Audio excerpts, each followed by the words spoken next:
it was different points in my life, different points I came in contact with Law's 5%. Different points. So like the next point was school. Okay, so junior high school is when I came in contact with them again in Queens. The Queens guards, and in those days, were they really tried to stay in step with Medina guards. That's how I look at it. You know what I'm saying? Because the guards out there didn't play, so the guards in Queens tried to keep that same reputation. Right. Okay, and I've seen plenty of brothers catch it in the park, at the bus stop, in the schoolyard. You know what I'm saying?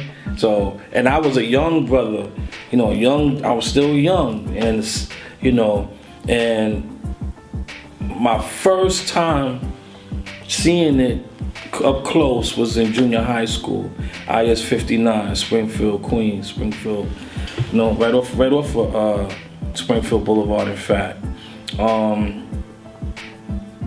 we was getting off the bus and the guards be standing there, and one day they was waiting on a particular brother, and they asked him a couple of questions, and next thing you know, it got a little rough at the bus stop, and we was trying to get off the bus to get past all that. So it was kind of rough, you know what I'm saying? What kind of impression did that leave on you? It didn't leave a negative impression, because, what I've noticed about the guards is that when they speak very eloquently. And the brothers that I knew personally was very peace. You know what I'm saying? My insertion with the nation is very, weird. Not weird, but it's interesting. The Supreme Team in Queens, 40 Projects, right? Black Just was my man. He lived around the corner from me. You know what I'm saying? We grew up together. I know his whole family, you know what I'm saying? His mom, his dad, his younger brother Dwayne, we went to school together. He was killed right in front of me, you know what I'm saying? You know what I'm saying? Building with him, and then I met Supreme and all them, you know what I'm saying? So that was that point. Then there was another point of, when I went away and I was in high school and I came in contact with the guards. I went to Bayside, and the guards over there was deep, and that's when I was like, yo, I don't need to go to school. You know what I'm saying? I just chilled outside, cut class, if you will, and build with the guards and just listen to them build. And they would let me sit and listen to them, and they would, teach me certain things. They never, forced me to come into it. They'd be like, yo, you like what you're hearing, or if you have any questions. And then the final point, which made me say, this is what I want to do, I met a brother named Beloved. Very good brother, very, very good brother. His name, he is exactly what his name is. He wasn't one of those that had to grow into it. That name, he was that, Beloved. We went to school together, and, I knew him prior to him coming to the knowledge of himself. So I seen the transition, I seen the evolution, I seen him go through, you know what I'm saying, the 9 stages of a fetus. I seen him go through that. So I used to call him Jonathan. That was his honorable name.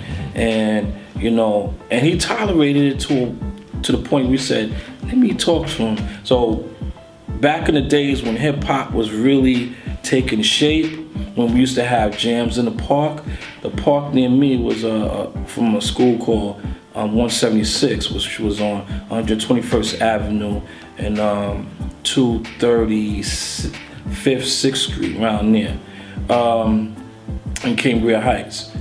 We was there. I knew they was having a jam, so I got there early. And I saw Beloved there, and he was walking around, real cool, laid-back brother, always wore fila suits and fila sneakers. He was very, very, very fly. So I said, yo, Jonathan, what's up, man? You here for the jam? He was like, yo, come here, little brother. real smooth, laid back, like Huggy Bear. You know what I'm saying? And he's like, yo, I want to talk to you, brother. I was like, what's up? And I knew he was a thug. He was a real gangster. Like, he carried mad bangers on him, mad hammers. He was a stick-up kid. He was, but he was very masterful at it. And when he was like Omar, but not. When you see him, you running. You like, yeah, that's beloved. You know, don't fuck with him. You know what I'm saying? You said Omar from the Wire. Right. When you see him, you like, yeah, he's about to get somebody. You know what I'm saying? But he never brought dirt to his hood. Never. He go outside and do it. You know what I'm saying? Right. But so he pulled you to the side. Yeah, he pulled me to the side and what have you. And he said, yo, you know, don't call me that no more, man. Call me Beloved. I said, Beloved? He's like, yeah, call me that. That's my name. And he explained to me why he changed his name. He explained to me that he is a 5%er. And, you know, and he said to me, you know, we're brothers, but we're not alikes.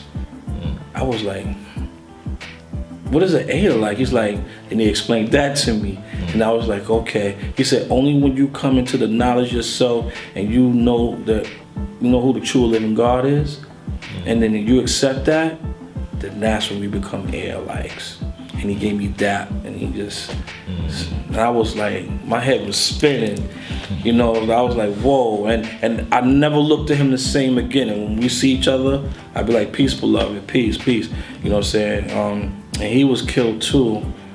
Good brother.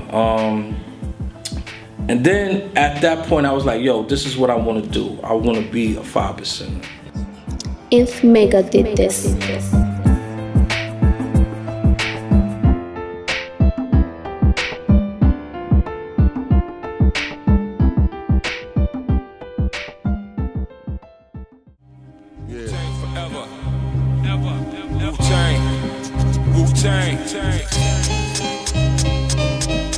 Cosmic elements, God's intelligent, valley a dry skeleton, covered with melanin in the form of gelatin, born in Bethlehem, scientists superhuman like the Nephilims.